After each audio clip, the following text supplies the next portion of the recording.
When I first heard the echo of my footsteps in the abandoned factory, a chill ran down my spine.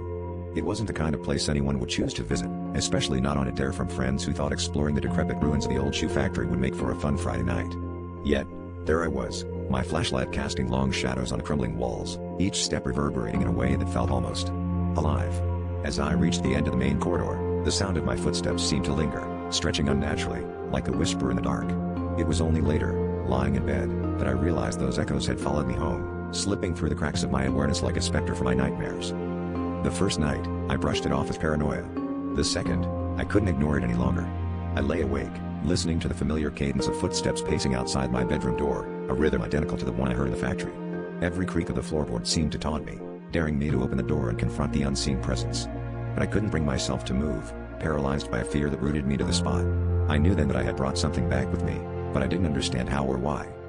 Desperate for answers, I returned to the factory, hoping to make sense of the haunting rhythm that now punctuated my nights. As I retraced my steps through the dusty corridors, I stumbled upon a hidden room filled with old, rusted machines.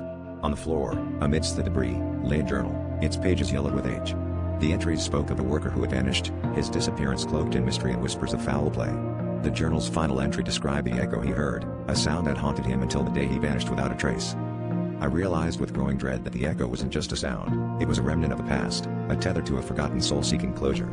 That night, as the footsteps resumed their haunting march outside my door, I knew I had to return to the factory one last time. In the dead of night, I stood in that hidden room and whispered an apology into the darkness. The echoes ceased, leaving behind a silence that was both comforting and terrifying. I understood that I was not alone, not really. The factory had claimed its next secret, and with it, a piece of my soul.